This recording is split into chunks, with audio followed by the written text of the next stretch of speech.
Welcome to another episode of the Cat Breeding for Beginners podcast. I'm Pamela and I breed British Shorthairs in Perth, Western Australia. I have a real passion for cat breeding and exhibiting, and I want to share my knowledge and experience with you. I'm on a mission to help new cat breeders go from feeling intimidated, confused and having trouble getting started to confidently breeding happy and healthy cats whilst enjoying this amazing hobby. Before we get started, make sure you visit my website and download your copy of my helpful guide, Advice to New Breeders, where experienced breeders share some great tips they wish someone told them when they started breeding. You can find the link on my homepage at www.catbreedingforbeginners.com. Just look for the picture of Angelica with her kittens. I was talking to my friend on the phone the other night, and she's a really interesting, unique person. The reason is because she's something very special and something you don't come across very often in the cat fancy. She's a very rare breed. She is a vet and she breeds cats. So there's not very many people that do both. And so that makes her very, interesting to talk to, let's just say.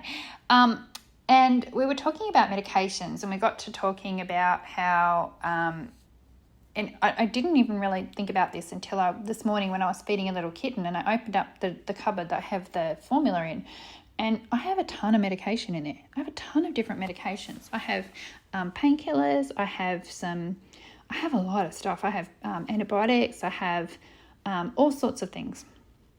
I have things that'll make the cats poop. I have things that'll make them pee. I have things that'll for their hearts. I have all sorts of stuff in there. I have steroids in there. I have the works. And I probably shouldn't. But I do, because over time they've just accumulated. And I do go through and throw them out on a regular basis. But there will be situations where you might have, for example, you might have a litter of kittens, and you've got a litter of 6 kittens and 4 of them are sick with something. And so the vet will give you enough in case the other 2 get sick, but they don't. So what do you do with the stuff? Or you may have a cat that you're treating for something and the cat might actually pass away and you still have all of its tablets. You might have got a bottle of something to treat them, and it might be that you needed 2/3 of the bottle, not the whole thing, so you've still got 1/3 of the bottle left. What do you do with that? So that was kind of what we were talking about. And one of the things that I really think is really important to let you know is that if you have leftover antibiotics, it's one thing to have leftover antibiotics because you haven't had anyone to give them to. It's another thing to not give the full course. And vets will tell you that, people will tell you that, but breeders still go, oh no, I'm going to save myself some money and I'm going to save some of these antibiotics for next time. So I'm not going to give my cat the full course. And I don't really need to, because even though they said to give it for 10 days, after 7 days, it's fine, it's all good. I don't need to give it the rest of them. I don't know that breeders necessarily know what they're saying when they say that and what the implications of that are. So let me explain it to you kind of basic. When a cat has an infection, the antibiotics are fighting, say, a bacteria. The bacteria, the first thing that dies is the weak ones. So you get rid of most of them at the beginning. And when you get rid of most of them, that means the cat starts to feel better and act better and resolve its symptoms. And so you think, oh great, cat's well, I'm going to stop giving it the antibiotic.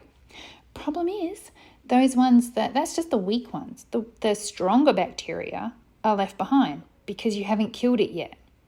And that's fine. You won't notice anything about it because it'll just be at a really low level and the cat's symptoms have resolved and we're all good and going forward, until it starts to reproduce. And when it starts to reproduce, it's going to be stronger. So you've kind of made yourself a little superbug in that regard. When you do need to do that second course of antibiotics, they are not going to work as well and you're going to need them for longer. But you need to, if you had given them the full course in the first place, you wouldn't need to give the second course. And there's no real reason not to give the course. If the vet says give it 10 days worth of antibiotics and this is how much you should give it every day, just do it. Just do it. Because what is the reason not to do it? Because you want to save some for later. It's not for you to be giving them to a cat later without your vet say so anyway. And if you want to be stingy and be like, I want to save the money, I don't want to have to pay for them again, well, that's just being cheap. That's being cheap at the expense of your cat's health. So, if you're going to be that cheap, maybe breeding's not for you. Maybe you've got too many cats, maybe you need to downsize. But you really need to give them the whole of the antibiotic course because they need it. You need to kill off all of the bacteria, not just the weak ones. And an example of this, I had Giardia a couple of years ago, and one of the kittens had gone to its new home already, and it had Giardia. Its owner gave it the treatment, which it was prescribed by the vets. It was my vet that prescribed it. And they gave it to the kitten for almost the whole time, but she wasn't very good at giving it either. So she wasn't very good at getting the whole dose in, and so it probably had less than the amount that it was supposed to have, and for less of the time that it was supposed to have. But she thought it was okay because the kitten got better. It was really good. Diarrhea resolved. Kitten was happy. Kitten was always happy. Kitten was doing really well until it wasn't. It came back really bad. And at that point, I ended up saying, I think it might be best if he comes back to me, and I'll do the next round, and then you can have him back after that. So he came and stayed with us for a bit longer than 10 days. I gave him the full round. I gave him the right dosage. I even gave him a little bit more because he was a bit of a drooler and a flicker, and made sure that he got the full dose, and it killed off those stronger bacteria that were hanging around. And he was fine after that. He was perfectly fine. But I wouldn't have had to have done the second round if he had have had the full dosage for the full first round. Now, that's not on his owner. I'm not complaining about his owner not doing it properly. I was really grateful that she was happy to do that because I had given her a kitten with Giardia. Come on now. But when it was back with me, and obviously being a breeder with a lot of experience, I can dose them a lot easier than what she can, and it just worked better the second time round. But if I had have had that kitten in my care the whole time, it would have only been a one-shot job, and I would have got it done. So it didn't save any money. It didn't save any money at all. It costs more to do it less for less time. So make sure you do the antibiotics that the vet tells you to do, because you don't want to be making superbugs. No one wants that. No one wants that. The other thing is, don't self-prescribe things. Don't do that. I know that there's people that are buying, I have bought FIP drugs from India because they're not available to buy in Australia. But drugs that are available from your vets in Australia, don't go buying them online for yourself and then giving them to your cats based on what you think. You are not a vet. You are not a vet. We don't do that to ourselves. I'm not thinking that I might have cholesterol problems, so I'm going to put myself on cholesterol medication because I can. I don't need to go to the doctor. Go to the vets. Go to the vets. The only two reasons not to go to the vets is because you're being cheap or because you're being lazy. That's a pretty strong statement from me, I know. And I know there's obviously other reasons, and that's fine. But yeah, if it's because you're being cheap or you can't afford it, then you need to rethink your breeding plans. You need to maybe rethink whether breeding's the right thing for you, or maybe you need to rethink how you're breeding and how many cats you have and what you can actually manage with the income levels that you have. And that's okay. It's okay to downsize. Or if it's because you're being lazy, well, I understand that too, because it is a big effort to get the cats, put them in the cat carriers, drive them to the vet, sit in the waiting room with them, drag them in and out. They're pretty heavy sometimes, especially my big fat boys. It's a big effort. But that's what cat breeding's about. You've got to make that effort. If you can, there are cases. I know that in Australia, if a vet has seen a cat and then you ask for the same medication within a certain period of time, you can have it given to you, but it's the vet prescribes it. It's still prescribed by the vet. Don't self-prescribe. If you've got something that was left over from another animal at some point, don't just assume and self-prescribe. Take that animal to the vets and get them to tell you what's wrong with it and what medications it should be having, because you are not a vet. You're a cat breeder. You're not a vet. Repeat that after me. I am a cat breeder. I am not a vet. Unless you're my friend, and she doesn't need to say that because she's both. It's okay to tell the vets that you still have some of that medication though when it does get prescribed. So an example of this is, I don't know how this happened, but I had a cat that was on a regular dose of Medicam. So I would get a bottle of Medicam, and I think at one point I just misplaced it. I think what happened was I put it in a different fridge. We've got 2 fridges, so I put it in the other fridge. But I thought I didn't have it, and I needed it for my cat. So I asked my vets for some more, and they were happy to give me some more, and that was all good. And then I found the other bottle, so I suddenly had 2 bottles. So I have a lot of that particular medication. And then I think my dad gave me the bottle that he had for his elderly dog that had passed away as well. So I had even more. And it came that one of my cats had, he had a problem with his gums. And he had been given a steroid shot at the vets, and the vet said, I'm also going to give you some Medicam to take home for him, to give him that to him for this amount of time, just to help him with the inflammation. And I said, oh, I don't actually need that because I have some already. I already have some, so I'll just use that to give to him. And the vet was okay with that, and that's fine, because I'd already paid for it. It was the medication I'd paid for and I had, but I wasn't using it. I wasn't just saying to myself, I think this cat needs some Medicam because his teeth are sore. I was being told by the vet to use it. So that's okay. That's where you've paid for it, and that's, that's not about being cheap. Oh, I guess no, it's not really. That's about just making use of the things you have. I like to think about it as being environmentally friendly too, because I don't like throwing stuff away. But I didn't just randomly decide that for myself. The vet did say, I'm going to give you this. I said, I already have some. He said, great. He also said, if you don't have enough or if you run out, let me know and you can come and get some. So that was good as well.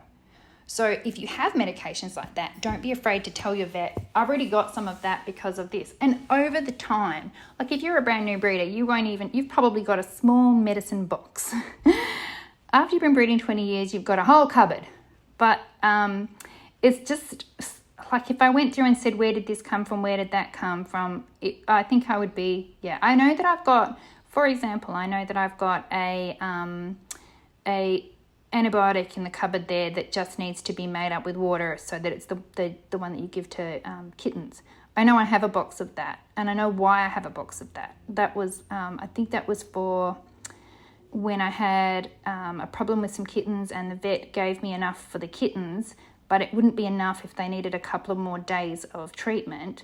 And so it was sort of like, if they still have these symptoms, please keep treating them for this amount longer. But if they don't, you only need to treat them for this amount of time.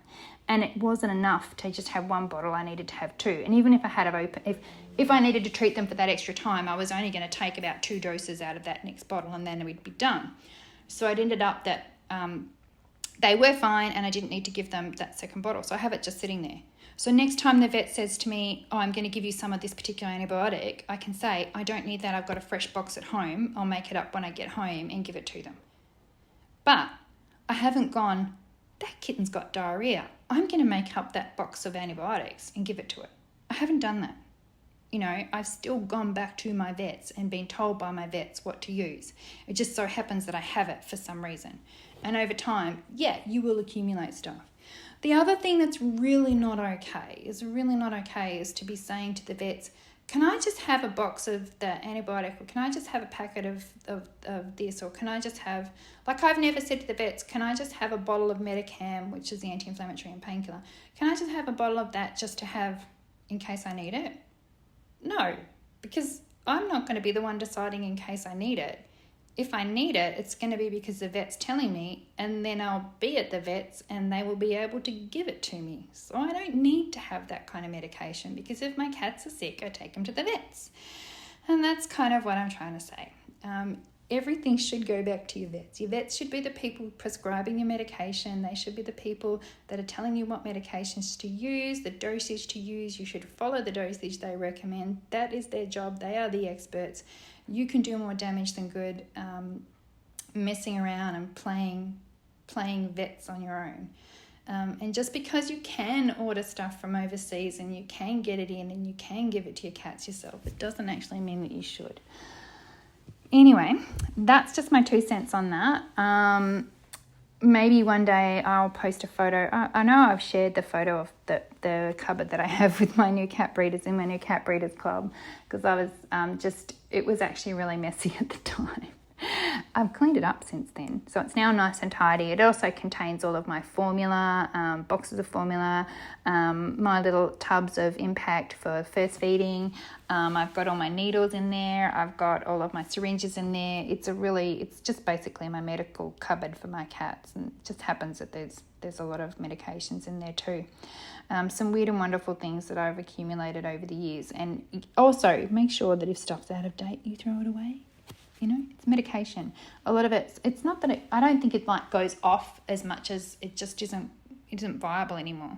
So you don't want to be using an antibiotic on a cat. Again, this is the same thing. You don't want to be using an antibiotic on a cat that's out of date and is no longer as effective as it should have been, that maybe it's only 50% effective. It means you're only giving it 50% of the dosage, even though you feel like you're giving it 100% of the dosage. And all you're doing is killing off those weak bugs and leaving the strong ones for later to regrow and come back and bite you on the ass. All right, well, that's a little bit of a rant about medications. Hopefully that was helpful. And if you do come across one of those rare breeds, the vet breeder, another thing I would suggest is that they do a job. They do a job. If you want to get vet's advice from them, if you want them to prescribe medications for you, book in and see them at work. Don't harass them for stuff. They're just doing their hobby like we are. That's the other thing I want you to know. I've got a couple of friends actually who are vets. I will ask them weird questions. I will show them, this weird thing happened and I think you might be interested in it. I will do that. Or I don't have anyone else I can ask this weird question. Can you please answer it for me? I'll do that. But I'm never just, can you give me a bottle of this or that so that I can have it? No. If I need that, I'll go see them at work. Okay, well, there you go. Bye for now. Thanks for listening. Make sure you visit www.catbreedingforbeginners.com where you can find articles, guides, courses and more. Plus, make sure you check out my amazing New Cat Breeders Club. It's a supportive space where new cat breeders can learn, share and help each other. I only take new members a few times a year, so sign up to make sure you don't miss out.